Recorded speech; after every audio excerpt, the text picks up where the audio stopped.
Marcos capítulo 1, leamos versos 12 e 13. E logo o Espírito o impeliu para o deserto, onde permaneceu 40 dias, sendo tentado por Satanás. Estava com as feras, mas os anjos o serviam. Até aqui a leitura da palavra de Deus. Aqui nós temos o relato que Marcos faz da tentação do nosso Senhor Jesus Cristo. Esse episódio faz parte de um conjunto de 3 episódios que Marcos coloca no início do seu evangelho e que tinha como objetivo mostrar de que maneira Jesus, o Filho de Deus, foi preparado para o ministério que ele veio realizar aqui nesse mundo. Ele foi enviado pelo Pai como cumprimento das promessas do Antigo Testamento, mas ele veio como um de nós para que na cruz do Calvário morresse pelos nossos pecados, ressuscitasse ao 3º dia e se tornasse o Senhor dos vivos e dos mortos. Só que ao assumir a natureza humana, como nós, ele se tornou um de nós, ele tinha que ser testado, ele tinha que ser provado, ele tinha que ser preparado para exercer aquele ministério que lhe foi designado, porque sendo Deus, ele também era verdadeiro homem, plenamente homem, como nós somos. Então, os 3 episódios que Marcos narra como parte da preparação do ministério de Jesus são o aparecimento de João Batista, está aí no capítulo 1, de 2 a 8. João Batista veio antes de Jesus, veio anunciando a sua vinda e preparando o povo para receber a sua pregação.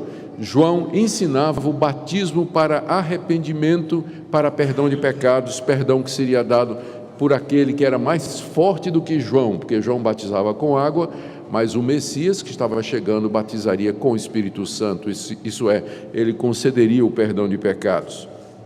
Isso nós vimos dos versos 2 a 8. Depois nós vimos como o próprio Jesus se submeteu ao batismo de João, do verso 9 a 11, quando ele veio de Nazaré da Galileia para ser batizado por João no Rio Jordão. E João não queria batizar Jesus, porque achava que era o contrário, né? João é que precisava ser batizado por Jesus, mas Jesus pediu para que assim se cumprisse toda a justiça, e depois que Jesus foi batizado, os céus se abriram, foi ouvida uma voz que dizia: "Este é o meu Filho amado, em quem me comprazo", era a voz de Deus Pai, confirmando que aquele, que Jesus de Nazaré, de fato era o Messias, o seu Filho, e o Espírito Santo desceu na forma de uma pomba sobre Jesus Cristo, logo após o seu batismo, enchendo o Senhor Jesus com o Espírito Santo, capacitando, ungindo para que ele pudesse exercer o seu ministério.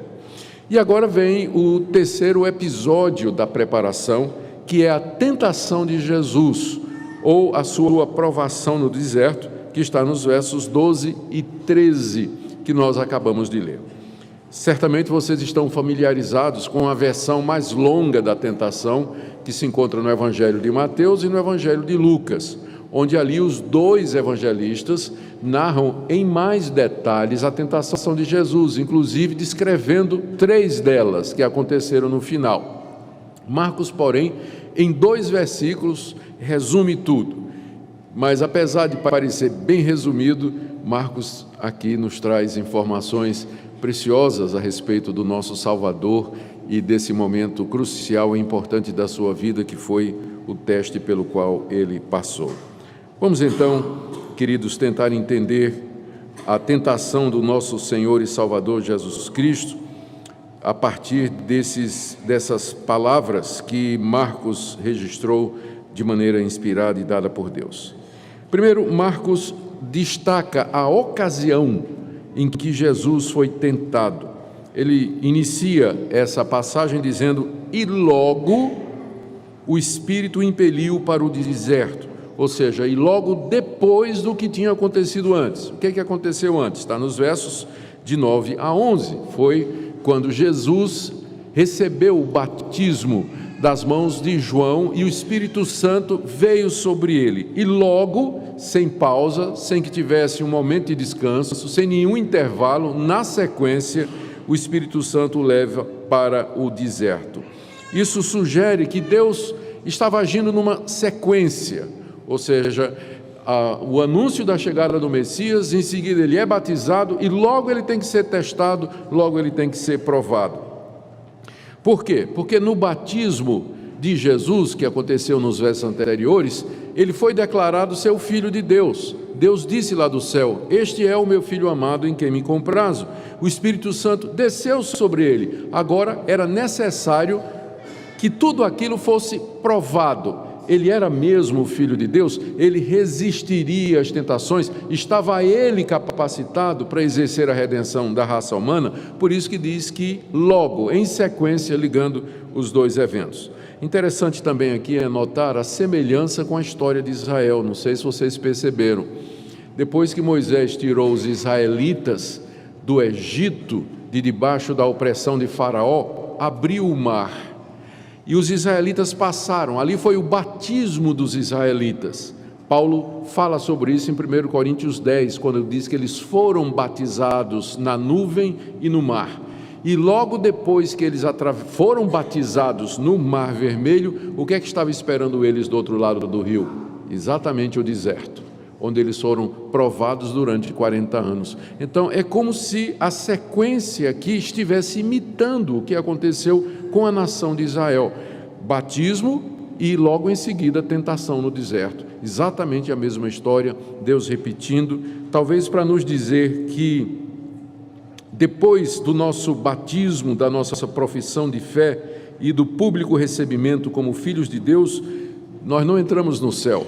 O que está esperando você é o deserto, logo em seguida, que vai durar até o dia da sua morte, em que nós seremos provados, testados a cada dia. Segundo lugar, Marcos nos dá a razão pela qual Jesus foi levado ao deserto para ser tentado. Essa razão está aqui no verbo impelir. Diz aqui que depois que ele foi batizado, logo o Espírito o impeliu para o deserto. Jesus havia sido cheio do Espírito Santo nos versos anteriores, e agora esse Espírito o impele para o deserto. Impelir é um verbo mais forte do que está sendo traduzido. O próprio Marcos usa o verbo impelir várias vezes no seu evangelho para se referir à expulsão de demônios. Quando diz que Jesus expulsou o demônio, lá está dizendo, Jesus impeliu o demônio a sair. É o mesmo verbo que está sendo usado aqui. O Espírito Santo como que expulsou Jesus, empurrou Jesus para o deserto para ser testado, não é? Tanto é que Mateus e Lucas, que foram escritos depois de Marcos, eles parecem que tentam suavizar um pouco a linguagem de Marcos. Mateus diz que Jesus foi levado pelo Espírito, e Lucas diz que Jesus foi guiado pelo Espírito, mas Marcos diz que não, ele foi impelido pelo Espírito Santo, não é, para o deserto. O que Marcos queria dizer quando ele escolheu esse verbo tão forte? Não é que Jesus foi contra a sua vontade, mas dizer que mas que o Espírito, de uma forma firme e irresistível, o conduz ao local da tentação, indicando que a tentação que se seguiria era algo inevitável e que Jesus tinha que passar por ela. O Espírito agiu no coração de Jesus, o persuadiu com uma compulsão irresistível, de forma que, assim que ele foi batizado, ele virou-se e os seus pés se encaminharam para as regiões mais profundas do deserto da Judeia, onde ele haveria de ser tentado pelo tentador. E aqui nós já podemos então perguntar, por que o Espírito o impeliu? Por que a tentação era inevitável? 3 coisas nós sabemos a respeito disso. Primeiro, para que Jesus ele passasse vencedor pelo mesmo teste onde o primeiro homem falhou.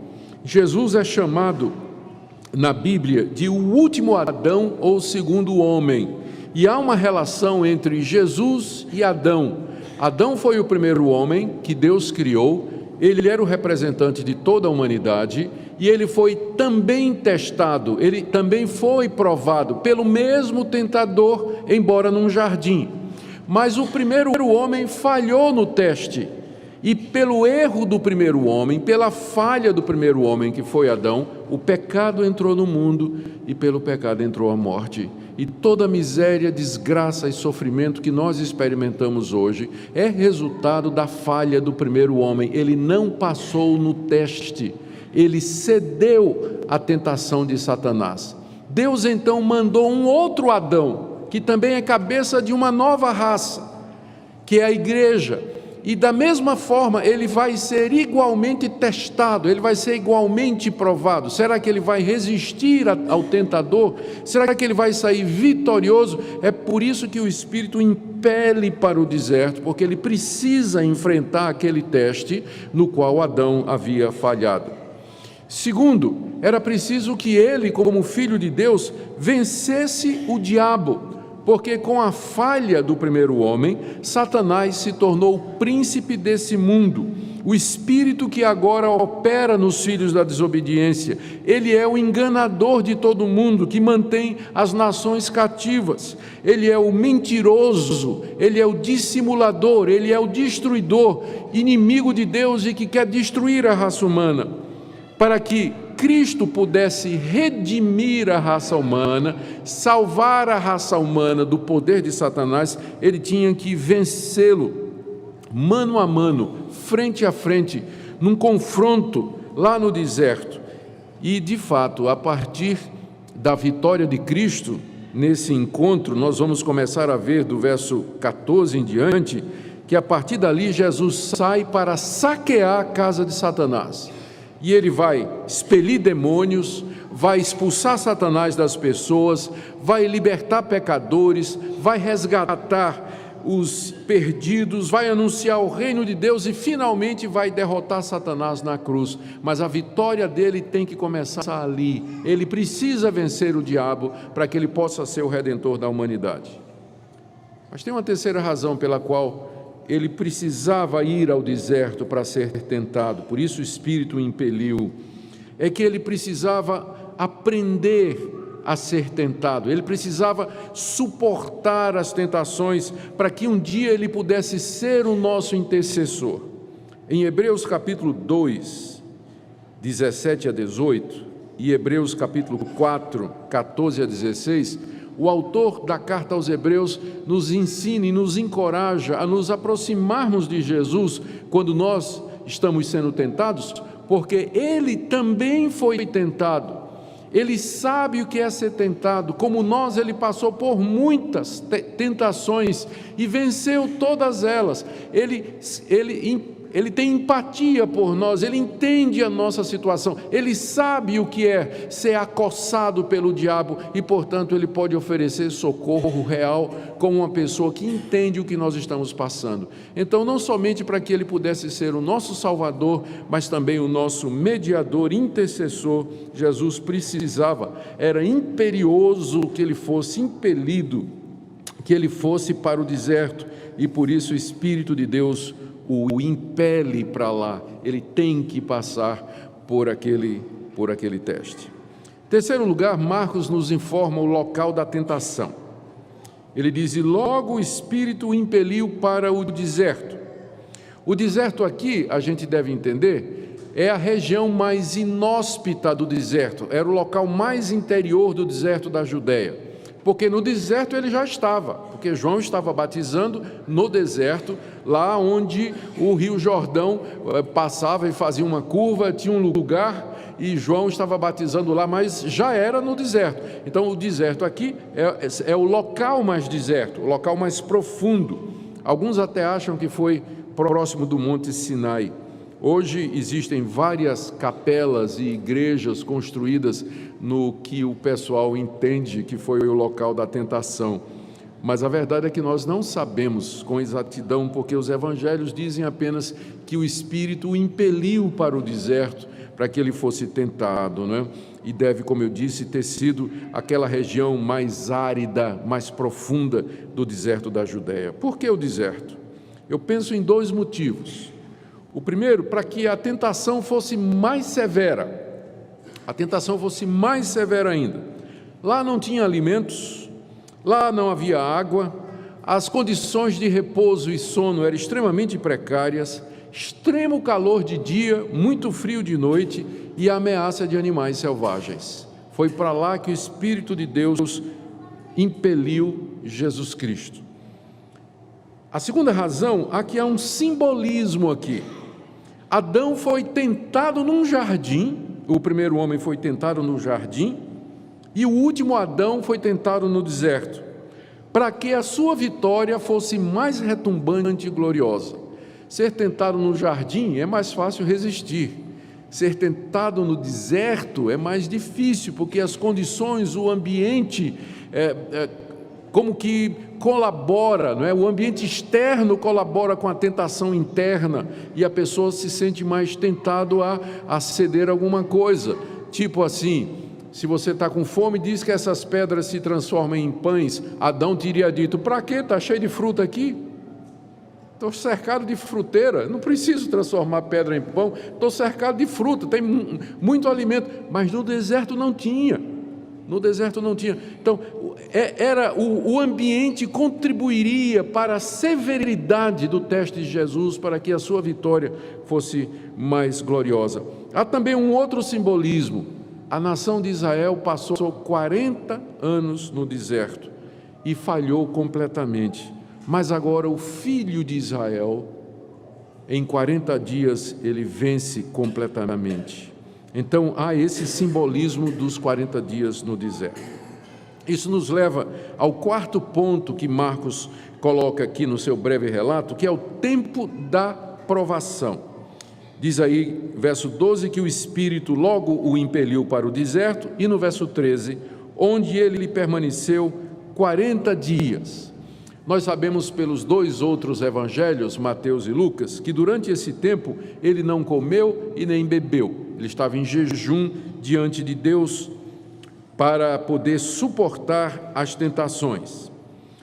Temos a impressão, a gente fica com a impressão, se a gente lê somente Mateus e somente Lucas, de que ele só foi tentado no final com aquelas 3 tentações.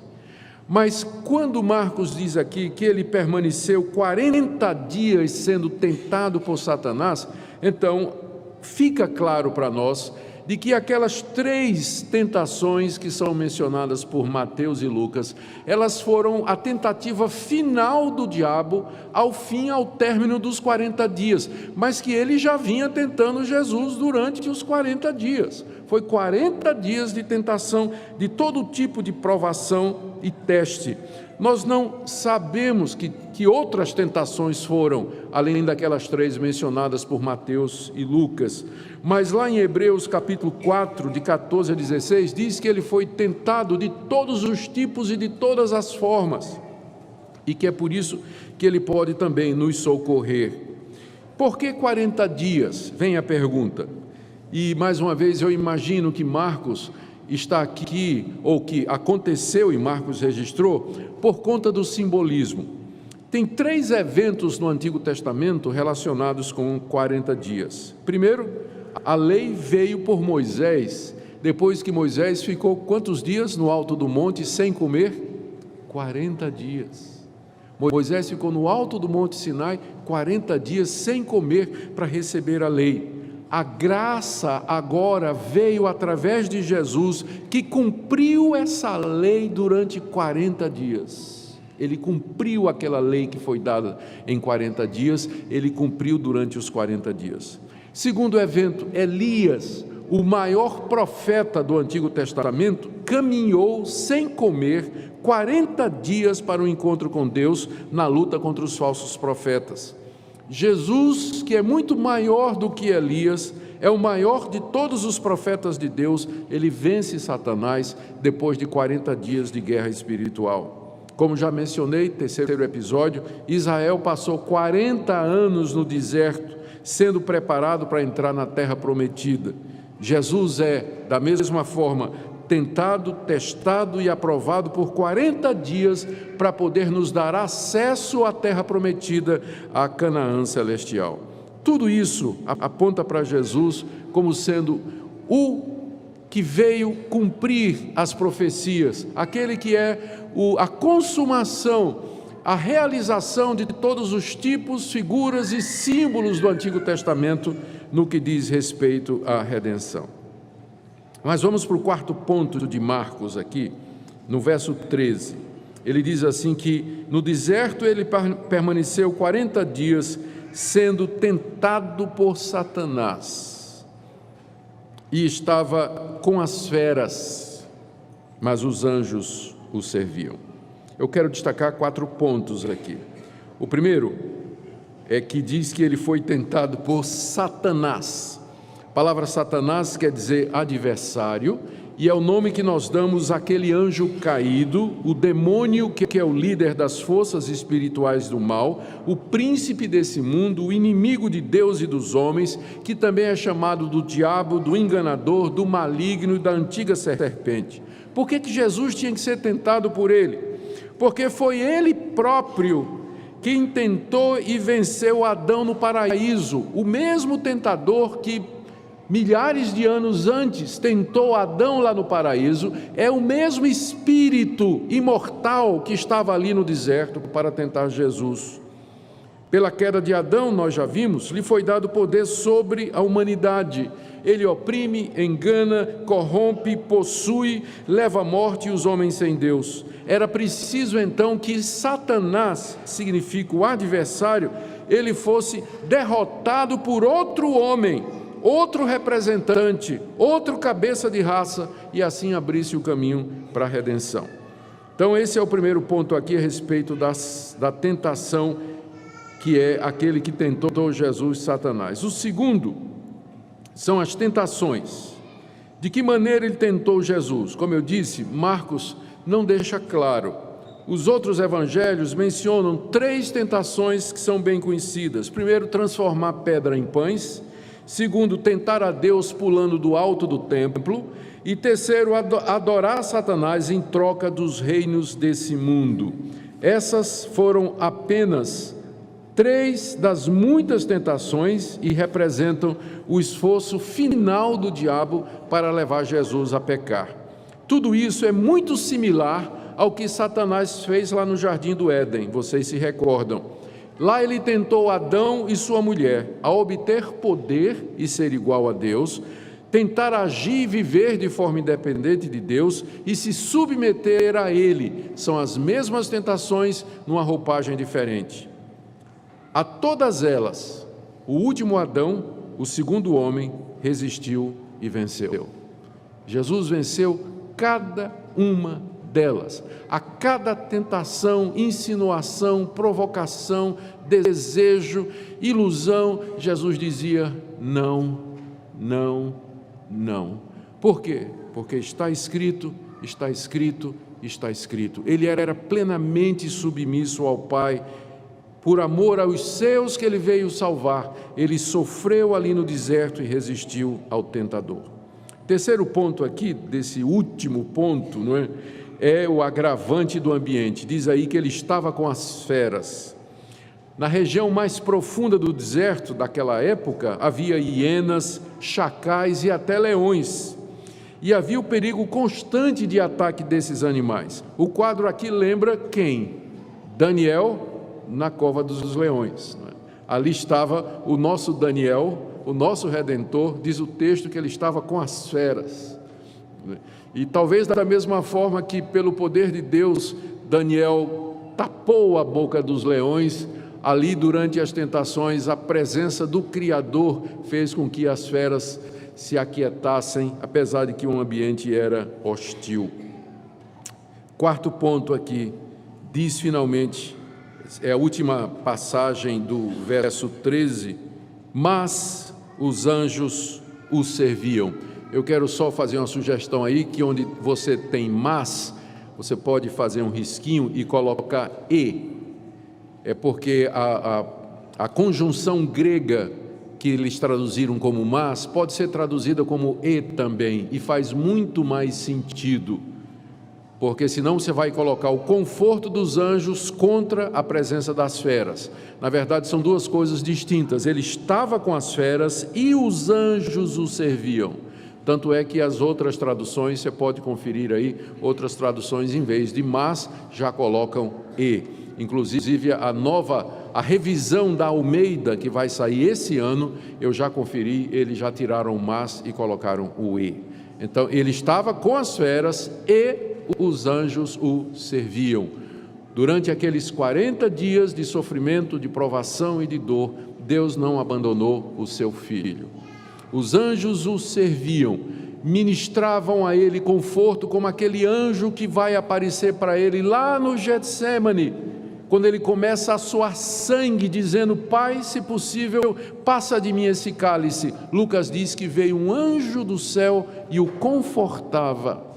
Então, durante 40 dias, estes espíritos enviados por Deus confortavam o Senhor Jesus e o fortaleciam naquela luta intensa que ele estava travando ali contra Satanás, o adversário. Ali o destino da humanidade estava sendo decidido, embora a vitória já tivesse sido decretada por Deus. Queridos, Marcos não diz nada sobre a vitória de Jesus, notaram? O Evangelho de Mateus diz que que Jesus finalmente diz para Satanás: vá embora, e o diabo vazou.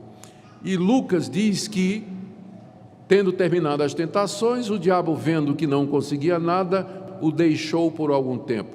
Mas Marcos aqui não menciona nada de que o diabo bateu em retirada.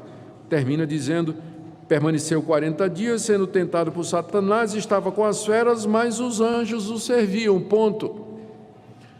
Talvez Marcos queria dizer que a luta de Jesus não terminou ali. Embora ele tenha vencido ali, mas havia ainda, ele venceu a primeira batalha, mas ainda havia uma guerra a ser vencida. E que Satanás haveria de voltar e tentar destruí-lo, como de fato aconteceu. Quando Jesus volta para a Judeia, para a Galileia, e começa a pregar o Evangelho, aparece um fenômeno que não aparecia no Antigo Testamento e que não apareceu na época de João Batista. O que foi? Gente endemoniada. O diabo veio contra Jesus, apossando-se de pessoas, tomando pessoas e vindo contra ele. Jesus não podia dar alguns passos que tinha gente endemoniada. O tempo todo ele estava expelindo demônios. Não tinha esse fenômeno antes. Mas agora, uma vez que Satanás perdeu a primeira guerra, ele vem na segunda, ondas e ondas de pessoas endemoniadas e possuídas, aparecendo ali durante o ministério de Jesus. E não somente isso, ele veio através dos fariseus, os líderes religiosos que se levantaram contra Jesus para fazê-lo desistir.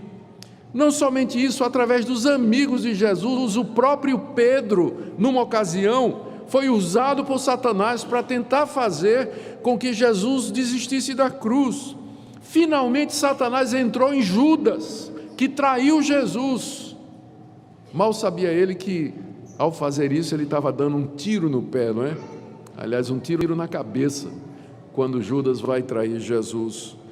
Mas em tudo isso, o nosso Salvador foi vencedor. Ele nunca cedeu a qualquer tentação de Satanás. Ele obedeceu perfeitamente ao Pai, e é por isso que ele pôde morrer na cruz como nosso representante, porque se Cristo tivesse cedido ao diabo, se ele tivesse caído na mínima tentação, ele teria se tornado um pecador, e ao morrer na cruz, ele estava apenas recebendo o que o seu pecado merecia.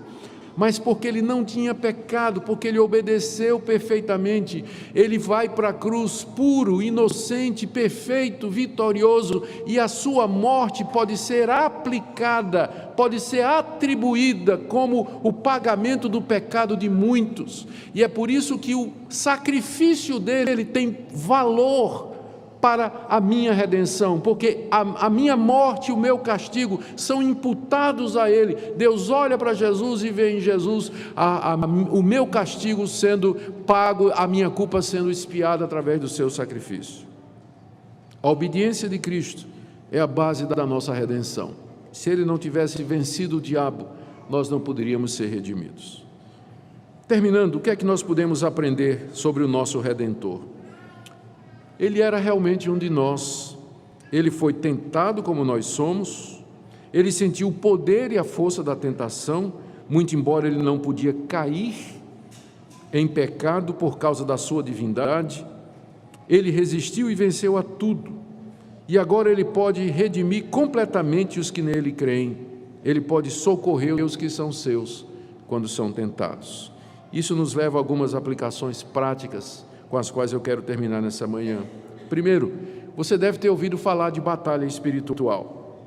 Batalha espiritual é uma realidade, mas infelizmente o conceito é muito deturpado em algumas igrejas que reduzem a batalha espiritual a você expelir o devorador, o destruidor e aquele que corrompe e consome os seus bens materiais. Para muita gente, em muitas igrejas, batalha espiritual é você expelir o demônio que está tirando a sua saúde, ou que está prejudicando os seus negócios, ou que está atrapalhando o seu casamento. Gente, essa é a batalha espiritual, a luta para não cair em tentação, para resistir ao diabo, para não ser levado pelas suas mentiras, para nos mantermos puros e fiéis diante de Deus. Essa é que é a verdadeira batalha espiritual. Segunda coisa que nós aprendemos, a importância de estar preparado. Às vezes o Espírito de Deus vai impelir você para o deserto. Não pense que a vida cristã é um mar de rosas e que tudo irá bem, vai ser sempre felicidade e alegria. Quem lhe disse isso devia ser processado por propaganda enganosa. Eu não sei se algum pastor lhe disse isso, mas é propaganda enganosa. O Espírito de Deus vai impelir você para o deserto, e lá você vai ser tentado, e às vezes não é 40 dias, são anos de provas, de testes. Você realmente ama a Deus? Você ama a Deus pelo que Ele é, ou por aquilo que você acha que Deus pode lhe dar? Transforme essas pedras em pães. Mais importante é a comida do que o serviço a Deus. Testa a Deus, provoca a Deus. Se você me adorar, te darei todos os reinos do mundo. E para isso nós precisamos estar preparados, irmãos, porque somos tentados diariamente pelo mesmo adversário, pelo mesmo tentador. E para isso nós precisamos, como Jesus, estar submissos a Deus, cheios do Espírito Santo, conhecedores da palavra. Jejuar ocasionalmente também é bom, como ele fez para poder enfrentar. Por que muitos crentes caem? Por que muitos crentes cedem? Por que eles adulteram? Por que eles mentem? Por que eles brigam? Por que eles rompem relacionamentos? Por que eles cometem desonestidades? Eles foram tentados e eles não estavam preparados para resistir ao tentador. Terceiro ponto, o tempo da provação está na mão de Deus, queridos. Ele é quem determinou os 40 dias, por isso paciência. Eu sei que já no primeiro dia você diz assim: ó Deus, eu não aguento mais. Por que isso está acontecendo comigo? O que eu fiz para merecer isso, Deus? No primeiro dia você já começa, né? Será que vai durar muito, ó Deus? Lembra daquela promessa: o choro pode durar uma noite, mas a alegria vem pela manhã. Aí no dia seguinte fica pior, né? Aí o crente se lamuria, chora, murmura, reclama. Gente, o tempo do teste, quem vai determinar é Deus. O que Ele quer de nós é exatamente isso, que nós nos submetamos a Ele, que nós possamos dizer: Senhor, não sei quanto tempo essa provação vai durar, mas enquanto ela durar, eu quero ser fiel a Ti, eu quero viver para a Tua glória. Dá-me força, me renova, para que eu possa fazer o Teu querer e a Tua vontade. E minha última palavra é para todos nós: ao sermos tentados, testados e provados na fornalha da aflição, nos lembremos do nosso mediador, que passou pelo deserto, que passou pela mão do tentador, venceu e triunfou. Pode se compadecer de nós, porque Ele sabe o que é ser tentado. Nós temos à direita de Deus um como nós, que intercede por nós e entende das nossas fraquezas. Por isso, acheguemo-nos com confiança à presença de Jesus, para recebermos socorro e sermos ajudados em momento oportuno. Eu não sei como está você nessa manhã, mas a minha oração e minha expectativa é que essa palavra seja uma palavra de encorajamento, uma palavra de ânimo para você, para que você permaneça firme, resista e se chegue mais ao nosso maravilhoso Senhor e Salvador Jesus Cristo. A Ele toda a glória, agora e para todo sempre.